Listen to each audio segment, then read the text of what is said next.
Análisis del ser mexicano. Scarlett Vega presenta.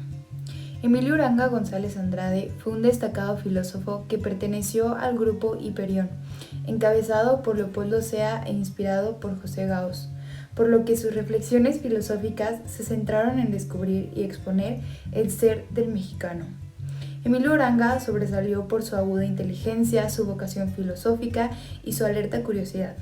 En la serie de México y lo mexicano publicó Análisis del ser del mexicano en 1952, en el que, además de este riguroso ensayo, incluye otros sobre la poesía de Ramón López Velarde, como expresión del ser del mexicano. Según el autor, el ser del hombre no es un ser dado, sino propuesto. Mi ser es un tener que ser mi ser. En este sentido, que el ser del hombre se conciba como accidental o como substancial, no es una propiedad que se posea como algo fijo o inalterable, sino una tarea que debe realizarse.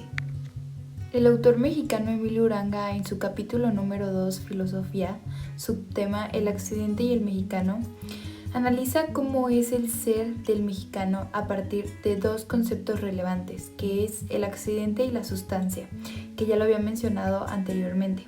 Y a partir de estos dos importantes conceptos es como el mexicano se expresa, piensa y comporta conforme a los sucesos que le pasan en su vida o en su día a día. El autor propone que no se trata de construir lo humano a partir de lo mexicano, sino de construir lo mexicano en humano. Si bien no es una lectura tan sencilla de digerir, por ello vamos a citar algunas partes de la lectura para poder clarificar ciertas cosas.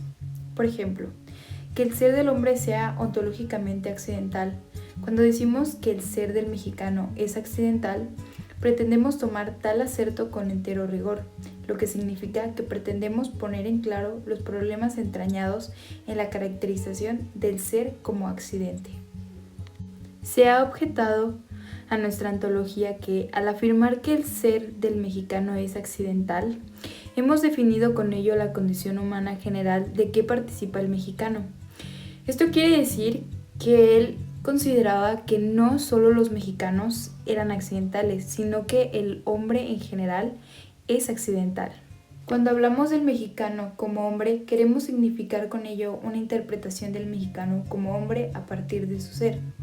Más radical que hablar del mexicano como hombre es hablar del mexicano como ser. Habla de que precisamente se ocupa de la ontología. El mexicano presta continuamente oído a la voz de su ser, bajo la forma de ese sentimiento tan cotidiano en nuestra vida que es la pena. La pena es la voz de la conciencia en el mexicano, voz que a su vez hay que interpretar como surgida del ser mismo que nos constituye. Este emerge y se cruza en el campo de la experiencia cotidiana. En el México hay una sensación casi nunca dominada de agobio del ser. El accidente forma el ser de todo hombre. El mexicano, al accidentalizarse, se aproxima a la condición originaria de nuestra propia y auténtica constitución, aunque a la vez se aleja de una manera de existir en que ya se ha adquirido una especie de facilidad en el vivir. Solo cuando colocamos el ser del mexicano en el horizonte del accidente podemos afirmar que lo hemos emplazado en su visión adecuada. Del fenómeno originario de la accidentalidad del mexicano nos adueñaremos mostrando que todas las estructuras fundamentales, complejo de inferioridad, resentimiento, hipocresía, cinismo, zozobra, etc., deben concebirse como accidentales en el fondo, en su base. Y bien, después de haber escuchado estos fragmentos, creo que somos capaces de comprender a qué se refería Uranga con el accidente y lo mexicano. Sabemos que los mexicanos tenemos creencias muy arraigadas, en una de estas entra toda la cultura laboral.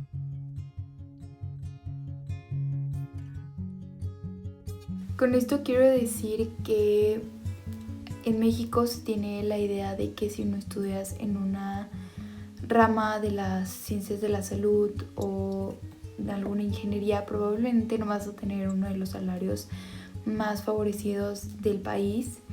Pero realmente sabemos que esto no es verdad, ya que a raíz de toda la tecnología han surgido nuevas carreras Con ello, el marketing es una de las carreras que no tiene tanto tiempo, pero a pesar de esto es una de las que más están utilizando actualmente gracias a todas estas nuevas tendencias que han llegado, y por ello es muy importante quitarnos todas estas creencias que nos limitan a conocer nuevas oportunidades en nuestra vida.